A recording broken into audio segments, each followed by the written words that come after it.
Hi, I'm Daniel Lucas, and welcome to Book 101 Review. Book 101 is all about the books that I read for the last 40 years, and today I have my special guest. He's the author of the book, The Power to Speak Naked, no other than Mr. Sean Tyler Foley. Well, welcome to Book 101, Mr. Tyler, and can you please introduce more about yourself? So, as you had mentioned, I'm the author of the number one best-selling book, The Power to Speak Naked.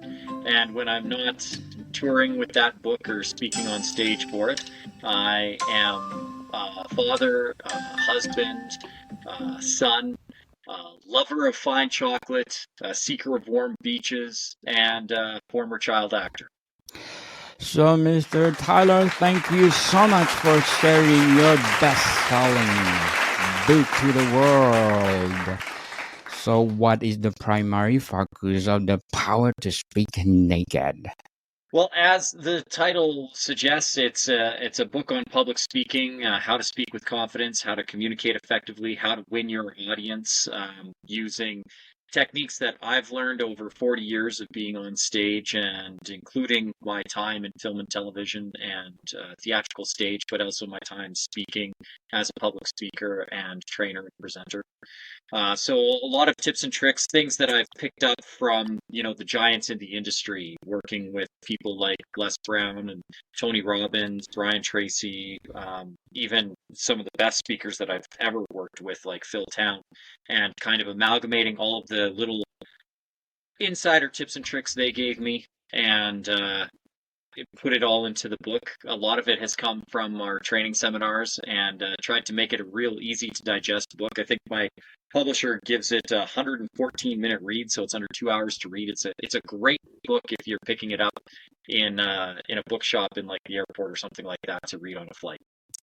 Certainly. So, how does the book define speaking the raw naked truth? So the title actually came because some of the worst advice I think anybody has ever received when it comes to public speaking is to picture your audience naked. So I wanted to flip that paradigm, mostly because I think that exercise doesn't serve anybody and is actually one of the worst things you can do is try to picture your audience naked. I think it's a disservice to your audience, especially, and it's a disservice to yourself too, because you're using up valuable memory real estate. Your own brain cells trying to do this imaginary game, when really the key is to be so confident in your messaging and so confident in what you're presenting that you could go on stage in the emperor's new clothes and nobody would notice because they'd be so captivated by what you're having to say that what you're wearing didn't matter. And really that's what the title is about. It's not necessarily to take off all your clothes and go up on stage naked, but it's to be able to give a raw or naked presentation in that everything is stripped down to the bare necessities so that you could go and speak without a PowerPoint, without AV equipment, without lasers or props or all of the other gimmicks that can serve the messaging, but oftentimes detract from the messaging. We want you to be able to go out and present your raw naked truth, your raw naked self and the raw naked story so that your audience knows who you are and not what the gimmicks are around you. Beautifully articulated, Mr. Tyler. Very well said. Be on the public speaker coach. So, what are the main objectives in publishing this book? The main objective for myself or the main objective for its audience, because the two are totally different things. The objective for myself was to make my agent happy because I need to book some of the larger stages that she was trying to get me on. And the thing that was keeping me from speaking to the large audiences, like the stadium crowds, the 10, 20, 30,000 seat people instead of what I had been doing, which is that 500 to 2,000 theater style presentation, or smaller, right, doing group presentations, corporate facilitations for 50 to 100 people. To get into the bigger stages, I needed to have a book. It was the thing that a lot of the event planners and coordinators were asking for. Does he have a book? Does he have a course? I have the course, but they always want that book, right? That tangible thing that an audience member can take away. So what it did for me was get me the bigger stages. What I wanted it to do for my audience, like, there's no point in writing a book if it's just to serve yourself. Like, honestly, this is designed for the reader in mind, for the end user to be able to pick it up and have actionable steps that literally from the second page. Because the first page is the introduction from a good friend of mine and one of the first people to get me up on stage on one of the bigger stages, Gail Kingsbury. She's the genius behind a lot of the big names in public speaking. She's who gets them on stages. An amazing human. And so once you get past her introduction saying how great I am, then you get into actionable steps really quick. The first chapter has things that people can implement, and then hopefully we've given you really good quality advice throughout the book. The main goal is for that reader who picks it up to take away three main points. First of all, know that they have a story to tell, because most people are afraid to public speak because they don't think they have anything to say. And everybody has a story to tell. So we want to empower people to know that their story matters. The next thing is to educate them that they're not actually afraid of public speaking, that they're actually afraid of public judgment, and breaking that down for them. And then the third one is giving them tangible ways of communicating their story in an effective manner and giving them the confidence to go out and tell it in a powerful way. So that's the objective, the two objectives of the book. One, get me bigger stages. Two, make sure that people who are picking up the book and reading it walk away with actionable things to make them more confident in their public presentations. Certainly, they will learn from it. So, how does the title relate to the content and themes presented in the book? Well, the main thing is that we're stripping you down and making you a better presenter. It's giving you the power to give a raw and real presentation. And all of the structure in the book comes back to that. So again, speaking with that confidence, communicating effectively, winning your audience. There's an entire chapter dedicated, because not everybody gives a perfect speech 100% of the time. I've been doing this for 40 years, and Lord knows I've lost an audience or two along the way. So strategies, when you do find that you are losing your audience, how to re-engage them. There's an entire chapter dedicated to that. There's an entire chapter dedicated to the mental game, getting yourself prepped to give your audience the best version of you each and every time. So everything ties back to that raw and naked presentation. So let's talk about overcoming fear and building confidence. What strategies does you suggest for overcoming the fear of public speaking? Well, the first one is to recognize that the audience is on your side. And this is a real simple exercise. It's a flip of the understanding of psychology. And the first thing to recognize is that we are always at some point either an audience member or a presenter. Like, we've been both. Everybody has been both at some point in their life, either presenting information or receiving information. And the thing to remember is,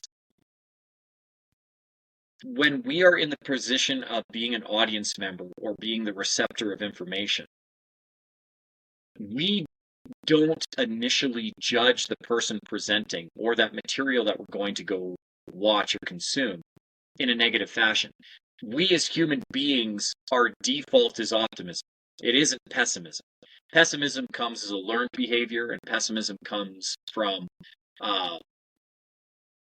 repeated failure or repeated disappointment in a product. But the initial, we are all by default optimistic, right? And I can prove this point very simply, and I do this in the book and I do this in all my courses. I want all of your audience members right now, Daniel, to take a moment, if they're listening to Book 101, and think about the first time they tuned into one of your episodes. Did they think, when they clicked on Book 101, man, I hope this Daniel guy sucks. I hope this is the worst podcast I've ever listened to. I hope that whoever he brings on or whatever book he talks about is of no value to me and provides no insight. I guarantee you there isn't a single one of your audience members who's done that, particularly if they're on to this episode and they have listened to multiple episodes. They tune in each time expecting to be educated, informed, discover something new, discover something that they want to then read, right? Or just at a bare minimum, be entertained by the quality product that you put out. And that is our default, right? We are selfish by nature. We don't spend time on the things that don't bring us joy, don't bring us happiness. Even if we're at work, like work is satisfying you in somehow, whether it's the money that you're receiving from it or the social interaction, or somewhere you're receiving benefit, or you wouldn't do it. And at any time you could go to a meeting, right? Especially in this day and age, you don't want to go, you all of a sudden don't feel very well and you don't click on the Zoom link, or you put the Zoom on, but you turn your camera and your microphone off and you tune out and do something else, right? We are selfish that way. And we are optimistic that if we are going to take the time to go to something, that it is going to be of our benefit and we're going to enjoy it. And the other way that I can prove this point is not just the podcast one. There's always been that film, right, that gets a really bad review. It's like 0 on Rotten Tomatoes. And you still go to the theater and you go, oh, it couldn't be that bad. It can't be that bad. And you pay your money and you get your popcorn and you sit down in the theater, and then the movie comes up, and midway through you're like, oh, this is brutal. Well, what did you want?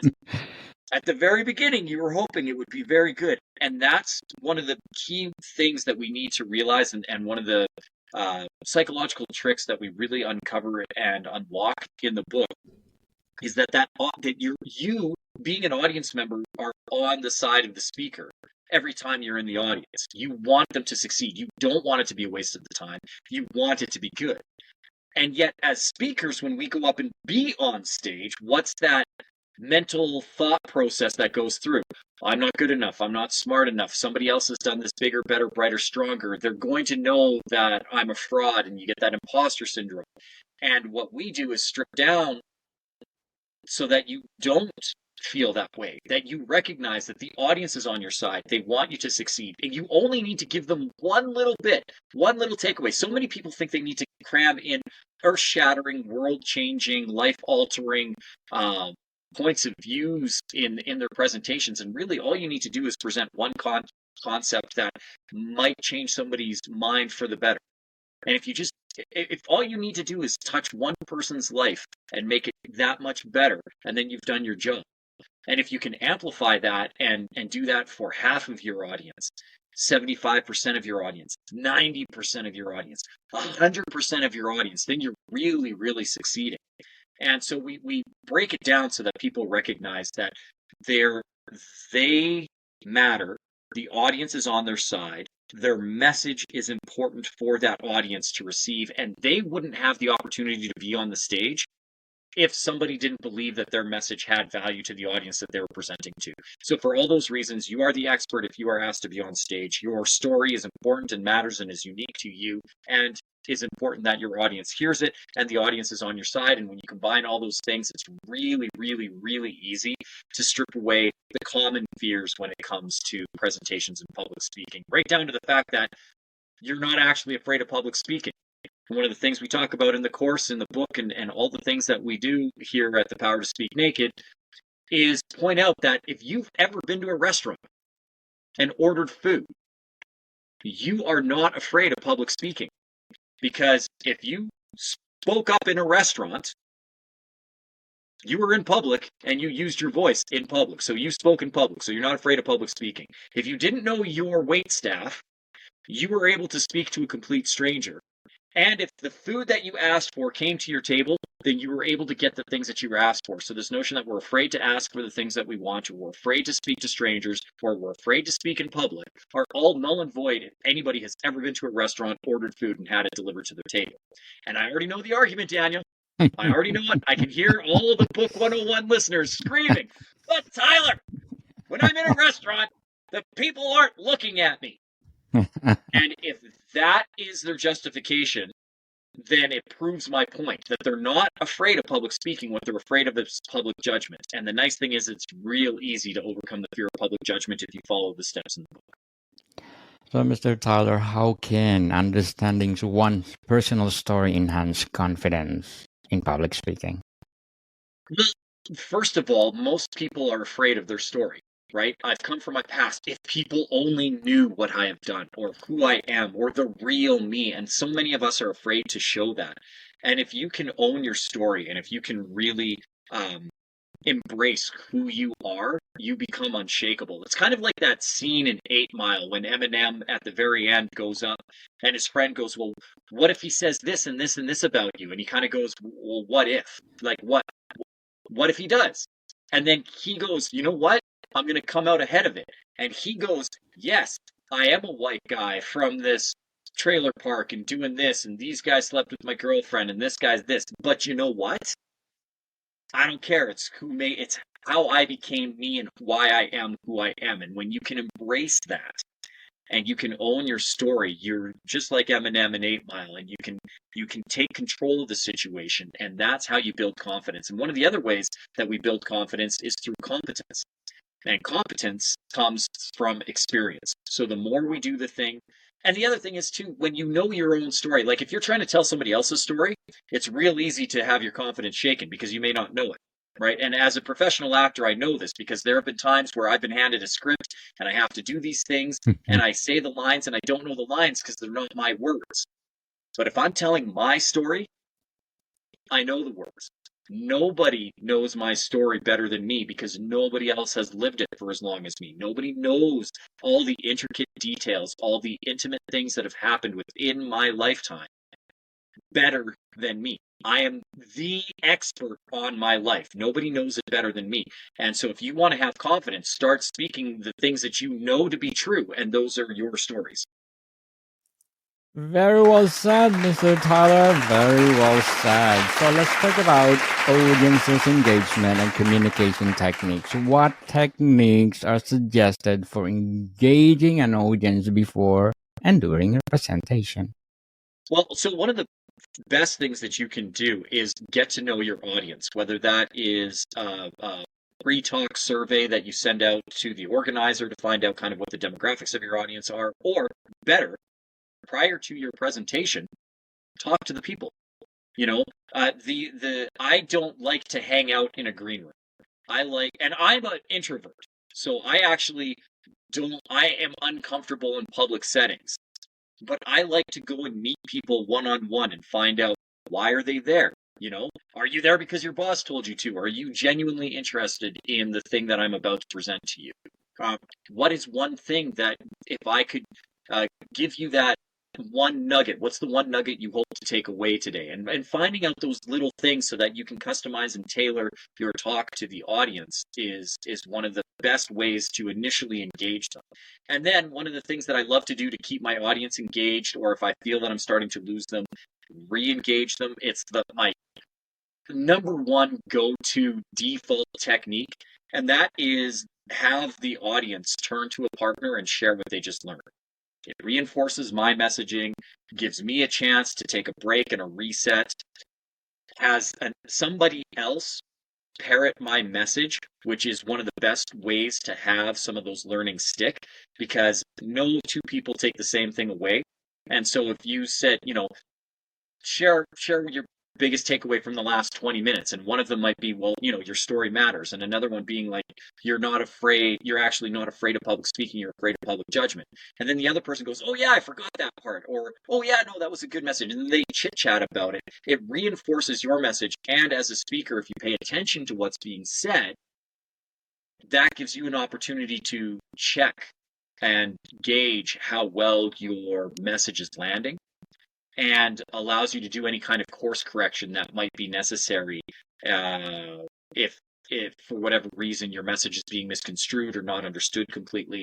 So from an engagement standpoint, I love to make sure that the audience is constantly interacting and with themselves and with me, asking questions, getting involved. I think it is paramount to make sure that audience feels that you are on their side and part of them and with them. You're not just talking at them, you are having a conversation with them.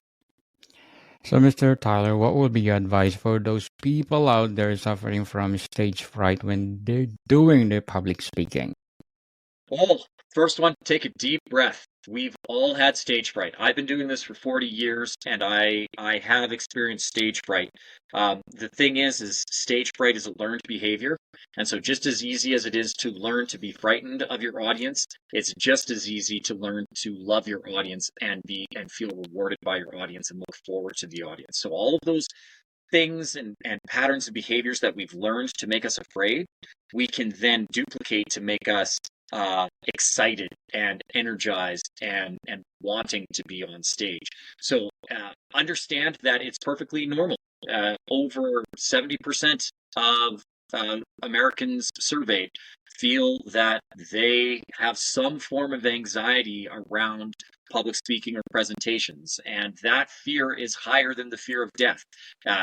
When it comes to phobias, the phobias in order are fear of heights, fear of public speaking, and then fear of death, which leads to the famous Seinfeld joke, you'd rather be in the casket than giving the eulogy. The beautiful thing is that, again, you can learn to overcome that fear. It's something that is entirely reversible. It just takes a want and the opportunities to practice it. And that's one of the nice things about the courses that we've set up, where it's full immersion. People actually, you don't sit in my audience very long when you come to one of my courses. We have you up on stage and speaking in front of people really, really, really quick. We get you out of your comfort zone so that you can find a new comfort zone really quickly. So, Mr. Tyler, what would be your short-term and long-term goals in speaking as well as in writing? So, in writing, we are relaunching a new version of the book. It's the Power to Speak Naked, Bigger, Longer, Uncut. That'll be coming out at the beginning of 2026. And I would love to see one or both of those versions hit the Wall Street Journal bestseller list. I'm not worried about New York Times. New York Times is nice, and if I could get there, it'd be great. But as mine is more of a business-oriented book, I would Yes. love to see the Wall Street Journal. I would love to see it hit the top 10. If it could be number one in the Wall Street Journal, oh, chef's kiss. That would just finish it. Is it the be all and end all? No, but it is definitely a goal that I am striving for in the next 18 months, is to see this hit number one or at least the top 10 on the Wall Street Journal.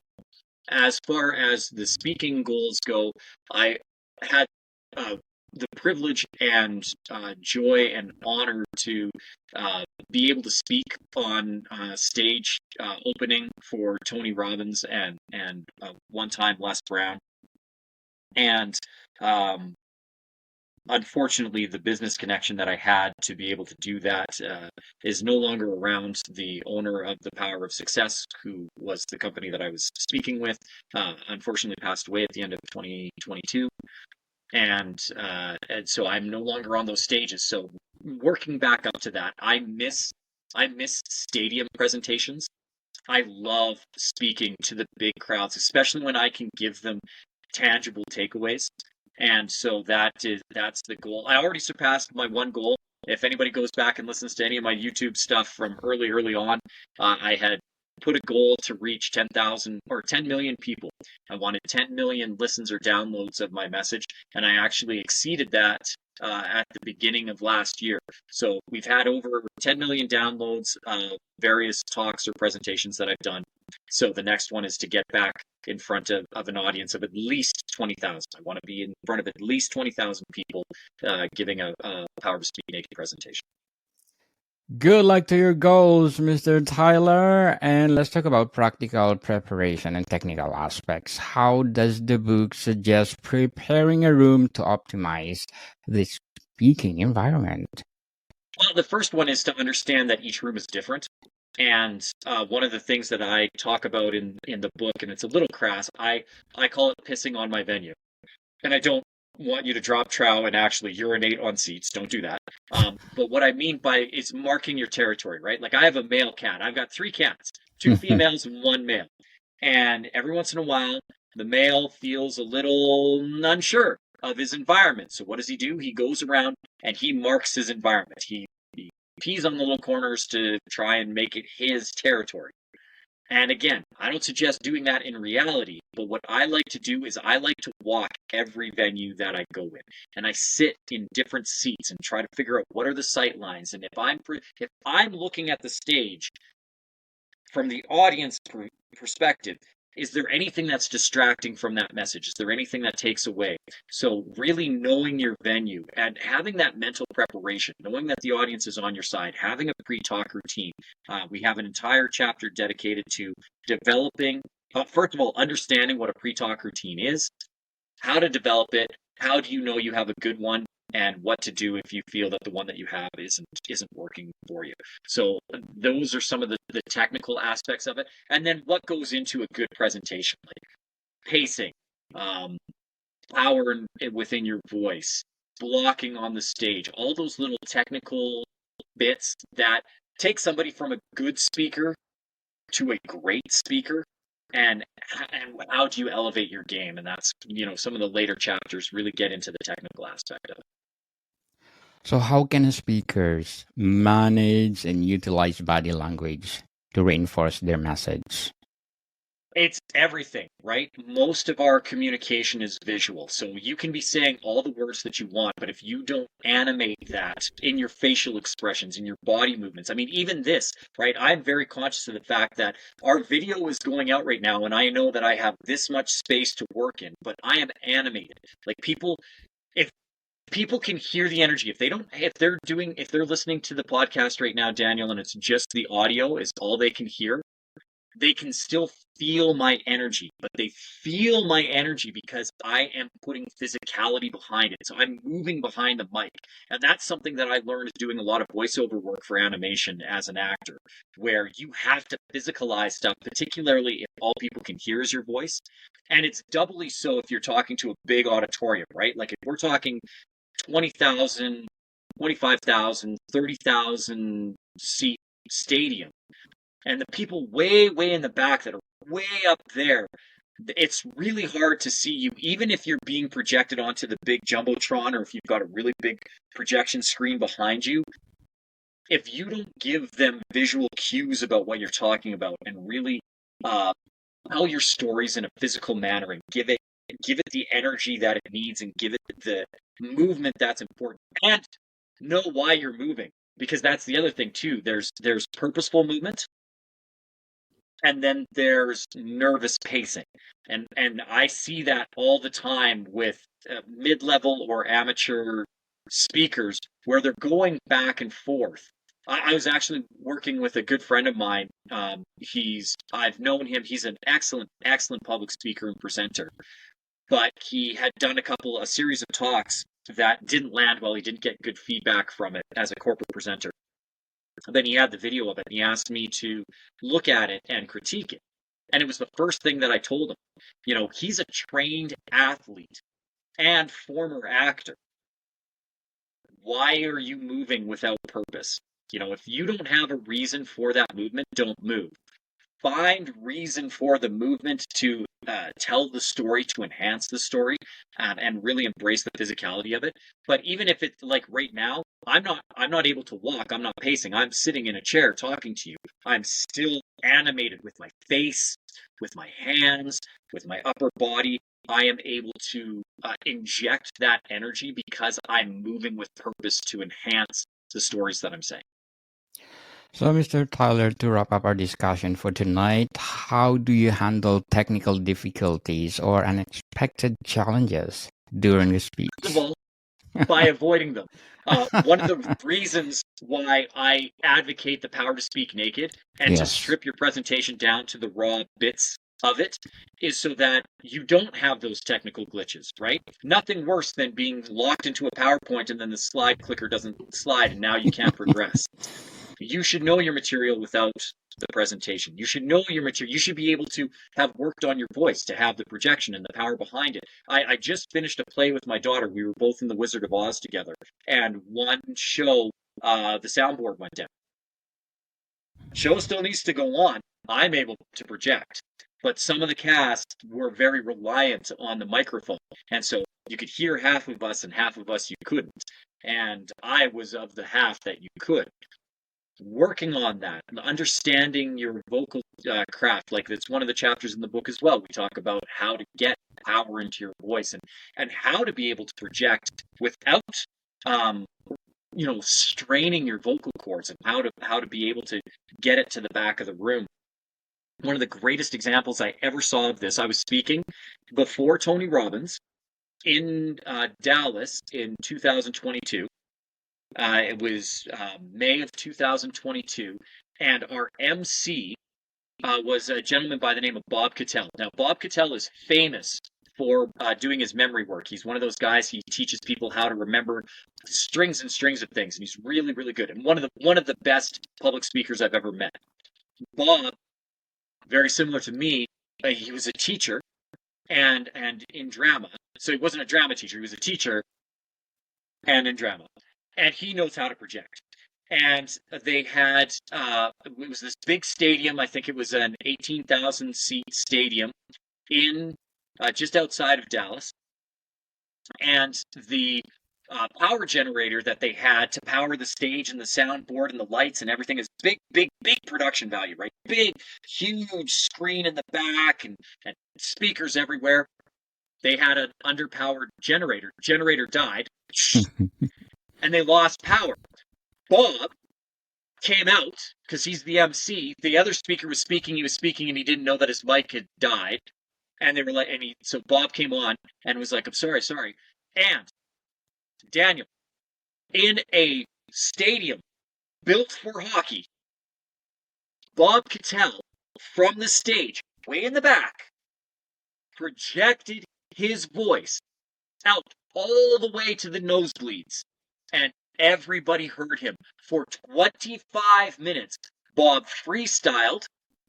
He didn't have a script. He was just the MC, but he dug into his tool chest, his storybooks, used and utilized the power of projection. He found his diaphragm, filled his lungs, boom, and popped out this beautiful, beautiful monologue and engaged the audience, got them doing stuff so that he didn't have to talk the whole time.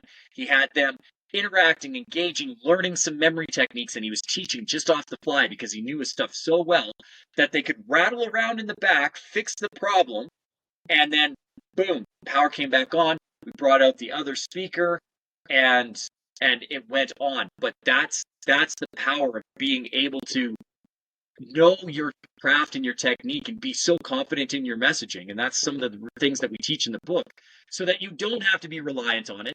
And if you are reliant on it, when things go bad, you are so prepped and prepared that you can just go off. You can go off and be like Bob Cattell and entertain, and that, I think we had an audience of 8,000 people in that stadium. 8,000 people, although they knew there was a technical glitch, were in no way served any less for it because he knew his stuff. And those are some of the techniques that we talk about in the book. Mr. Sean Tyler Foley, thank you so much for sharing the Power to Speak Naked to the world. And we are looking forward for more empowering books like this. So can you please invite our listeners to support your book or all your books? Absolutely. And again, thank you, Daniel, for having me on. Before we have people check the show notes to find my information, they're already on your platform. So before they come and check out my information and my material and what I've put together, they're already on your platform. So I would ask humbly for me, if they haven't done so already, give you a 5-star review. So if they could, take a moment. You're already on Daniel's platform. If you're wondering how to find me, he'll have the information in the show notes. But before you get to the show notes, just above the show notes, there's that little thing that says comments, and then there's the thing right above that has the little stars. So they're not there for decoration. Daniel didn't put it up there just because it looks pretty. The algorithms put it there so that you can engage with Daniel. So click those 5 stars, give Daniel a 5-star review, tell him what you are enjoying about Book 101. What was one of the best recommendations that came out of this? What was a book that you really enjoyed? Who was an author that was on that really spoke to you, that you enjoyed? Let Daniel know so that he can bring more people like that on. The more people that he can bring on that are serving you, the better it is for him, because you'll listen more. the better it is for you because you're going to learn more. And the better it is for me because the more people who are listening to this podcast as a whole, the more people may find this episode and find me. So if you could do me a favor and help that entire ecosystem, you, me, and Daniel, by giving a 5-star review to Book 101, then if you go down into the show notes, you'll find all the information for the book. Please, please, please. Everybody always asks me, what's the best way to buy your book? I tell them in bulk. Buy lots of copies. Give them to your friends. Help me hit the #1 bestseller on the New York Times or better yet, Wall Street Journal, and I would appreciate it. And that's the best way to reach me. But only if they give you a 5-star review, Daniel. Make sure you're giving Daniel the due that he is owed, because if it weren't for him, you wouldn't know about me, and so I appreciate you as an audience. Please, please, please take the time to give him a 5-star review and then come check my stuff out. Yes, indeed, Mr. Tyler. Thank you so much. As I said, please support Mr. Tyler Foley, because if you support him, more empowering books to come, more speaking engaged to come. So, Mr. Tyler, thank you for your time. Bodycon people, see you soon.